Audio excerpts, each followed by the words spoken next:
Hi, I'm Diane Dayton. We're at the 18th Annual VF Outlet Berks Jazz Festival, and right now we're at the Scottish Rite, and we're catching up with Jeff Lorber, keyboardist, composer, producer. Thanks for being with us. Oh, my pleasure. Thanks for having me. Yeah, this is going to be so much fun tonight with guitars and saxes, isn't it? It really is. You know, this is a really interesting group of people.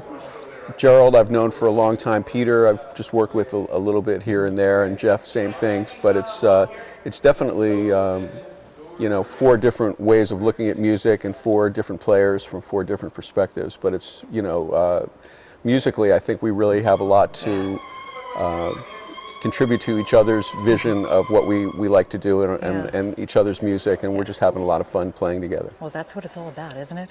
Absolutely. Yeah, it is about having fun. Yeah. Your album, He Had a Hat, great. Thank you. Great album. Tell us a little bit more about that. Well, you know, for quite a while I've been sort of like every one of my records I collaborate. I like to collaborate and co-write with different people and get different musicians to kind of come in and contribute what they have to offer. And you know, because I don't want to do it all by myself. I started my career a long time ago with the Jeff Lorber Fusion, where I was pretty much writing and producing everything. But after a while, you want to open that up to other people. And this last record, I worked with a guy named Bobby Colombi, who he's really had a pretty remarkable career in the business. He started out as the founder and drummer with Blood, Sweat and Tears, and he became a producer and a record company executive. He worked with Harry Connick, and recently, that's how I met him, was working with Chris Bodie. He produced the first Jaco Pastorius record. So he's made a lot of records that have really kind of changed music. And so I was really excited to work with him, and he brought in a lot of people that I hadn't met before that he had long relations with, like Jeremy Lubbock, the famous arranger, and on trumpet we had Randy Brecker, which is funny because we actually are from the same little town in Philadelphia, not too far from here, from Cheltenham, Pennsylvania. But we got some pretty interesting collaborators thanks to Bobby, and I brought in some of my favorites too. Oh, good. Well, that's what it's about. But you're in the process now of working on another album too, right? I am working on a new album. It's sort of like the opposite of the last record. The last record was very, very jazzy, very adventurous. It had some bebop stuff on it. Tom Scott did some real thick arrangements and real harmonically adventurous. This next record is still actually a bit harmonically adventurous, but it's more R&B and more into kind of more modern funk and R&B grooves. Rex Rideout is my collaborator on that one. He's well known for, you know, he produced Lettucey's album, which was nominated for a Grammy recently, and worked with Gerald Albright actually on his latest record that's just about to come out. I'm sure you'll talk to him about that. But he's a guy that I've really, I've been watching him for a long time. He's had a lot of success, and we're kind of, we kind of do the same thing. We're both keyboard players, we're both arrangers and producers, but it's really fun to work with somebody that that you have a lot in common with, and you kind of look at things the same way too. Yeah, you do. Now you have a radio show, right?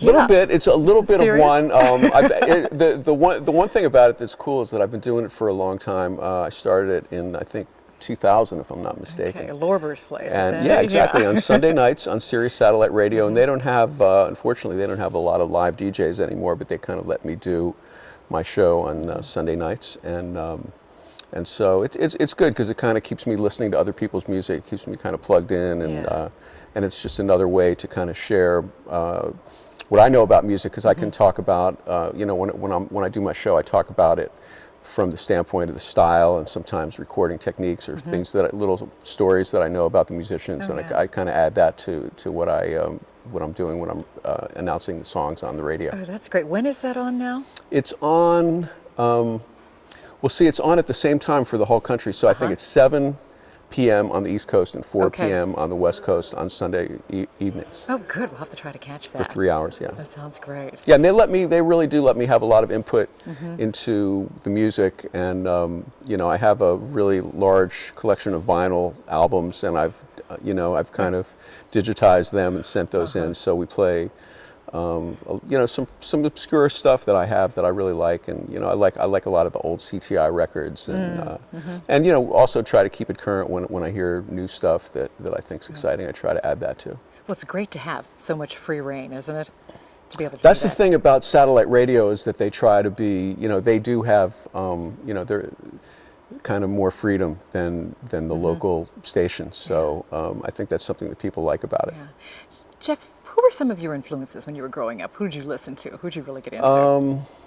Well, you know, I guess I didn't really start listening to jazz really in a heavy way until I was like in high school. And the first jazz records I heard, I think Buddy Rich was like one of the first records. Actually, when I was about 14, I had a cousin that was a big jazz fan, and he gave me 3 albums. One of them was Thelonious Monk, Yes. Monk's Dream, which is still one of my favorite all-time albums.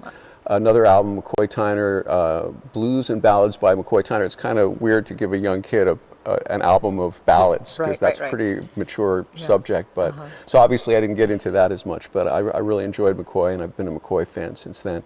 And also Andre Previn, My Fair Lady, with Leroy Vinegar on bass and Shelly Manne on drums. That was a fun record, and that was a lot of the music that was being played around the house when I was growing up, was Broadway play music and that kind of stuff. But Herbie Hancock's made a huge influence. I'm a huge fan of his. Keith Jarrett, I love, who is really from around here. He's from Emmaus, PA, like practically, 15 minutes away from here. It's not far at all. Well, see, I know about that because my uncle owned the Emmaus Theater. My uncle really? And my cousins grew up in Emmaus, and they went to school with Keith. But anyway, yeah, you know, I've just really studied the history of jazz piano. Wynton Kelly is a favorite. Red Garland, you know, all the piano players that play with Miles from the 60s and 70s. So that's some of them. That is just some of it, right? Well, I know so much of your life is involved around music, whether you're producing, playing, whatever else. But there's a life outside of that too. Oh yeah, and where will we find you? Where will we find you? What will we find you doing? Well, I try to keep up. I was actually a chemistry major in college for a while. I went to music school first, and I wasn't sure if that was going to pan out.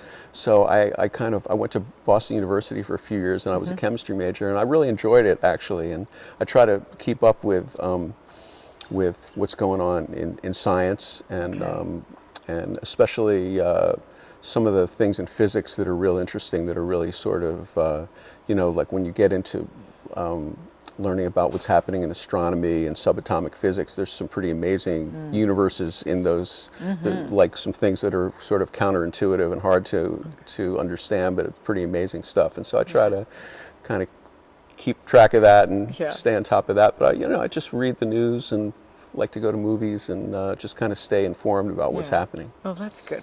Your website, Jeff Lorber. No, it's actually Lorber.com. Lorber.com. Yeah. Okay, Lorber.com. And what will we find on that? It's pretty basic, but it's it's got like a good selection of kind of a list of all of my own solo recordings and some of the other stuff that I've worked on. And usually my tour dates are pretty up to date. And a couple some pictures. It's not usually when I put a new record out, it gets updated at that point, and so it's been about a year. But it's basically it's kind of a little way to kind of let people know what I'm doing and what's happening. If I were to ask you what's really important to you, take that any way you want, whether in life, music, whatever. What would you say? Well, I was very, very fortunate. A few years ago, I had a kidney transplant, and that really was sort of a life and death situation for me. And when you go through something like that, it really makes you reflect and really think very seriously about what's important. Yeah. And all I can really say is just that I think what's really important is to just enjoy every day and every minute, and to be grateful for it, and to try to make the most out of it. Well, that makes a lot of sense for all of us. Yeah. Well, I'm so glad you took time to just catch up and to let us know a little bit more about you. My pleasure. Let me know a little bit more Thank about you. I love your music. Thank you very much. Yeah, I can't wait to catch you guys tonight. Okay. Thanks so much. It's Jeff Lorber, and we're coming to you from the Berks Jazz Fest in Reading, Pennsylvania.